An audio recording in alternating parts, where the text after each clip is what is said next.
पेत्रुस ने कहा, मैं अब अच्छी तरह समझ गया हूँ कि ईश्वर किसी के साथ पक्षपात नहीं करता। नाज़रेत के ईसा के विषय में यहूदिया भर में जो हुआ है उसे आप लोग जानते हैं। वह सब गलीलिया में प्रारंभ हुआ उस बपतिस्मा के बाद जिसका प्रचार यूहन्ना किया था। ईश्वर ने ईसा को पवित्र आत्मा और सामर्थ्य से विभूषित किया और वह चारों ओर घूम घूम कर भलाई करते रहे और शैतान के वश में आए हुए लोगों को चंगा करते रहे, क्योंकि ईश्वर उनके साथ था। उन्होंने जो कुछ यहूदिया देश और यरूशलेम में किया उसके साक्षी हम हैं। उनको लोगों ने क्रूस के कांट पर चढ़ाकर मार डाला, परंतु ईश्वर ने उन्हें तीसरे दिन जिलाया और प्रकट होने दिया, सारी जनता के सामने नहीं बल्कि उन साक्षियों के सामने जिन्हें ईश्वर ने पहले ही से चुन लिया था। वे साक्षी हम हैं।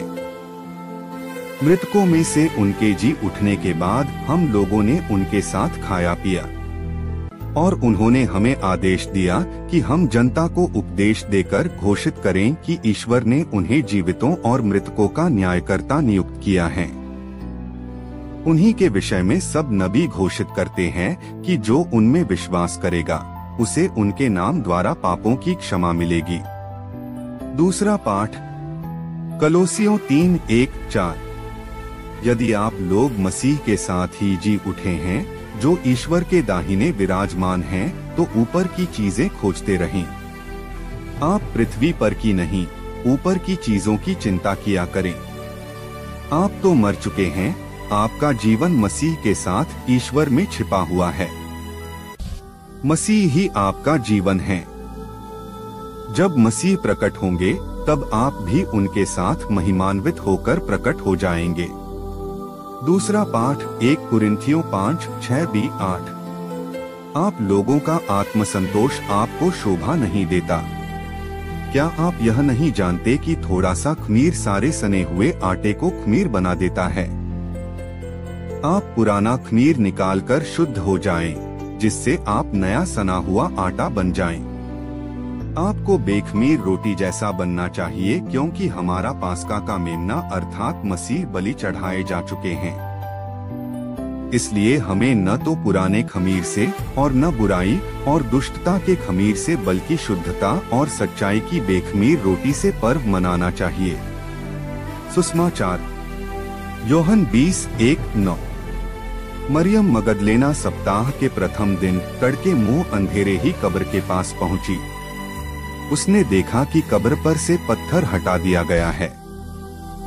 उसने सिमोन पेत्रुस तथा उस दूसरे शिष्य के पास जिसे ईसा प्यार करते थे दौड़ती हुई आकर कहा, वे प्रभु को कब्र में से उठा ले गए हैं और हमें पता नहीं कि उन्होंने उनको कहाँ रखा है। पेत्रुस और वह दूसरा शिष्य कब्र की ओर चल पड़े। वे दोनों साथ साथ दौड़े। दूसरा शिष्य पेत्रुस को पिछेलकर पहले कब्र पर पहुंचा। उसने झुककर यह देखा कि छालटी की पट्टियां पड़ी हुई हैं, किंतु वह भीतर नहीं गया। सिमोन पेत्रुस उसके पीछे पीछे चलकर आया और कब्र के अंदर गया। उसने देखा कि पट्टियां पड़ी हुई हैं और ईसा के सिर पर जो अंगोछा बंधा था वह पट्टियों के साथ नहीं बल्कि दूसरी जगह तह किया हुआ अलग पड़ा हुआ है। तब वह दूसरा शिष्य भी जो कब्र के पास पहले आया था भीतर गया। उसने देखा और विश्वास किया, क्योंकि वे अब तक धर्म ग्रंथ का वह लेख नहीं समझ पाए थे कि जिसके अनुसार उनका जी उठना अनिवार्य था।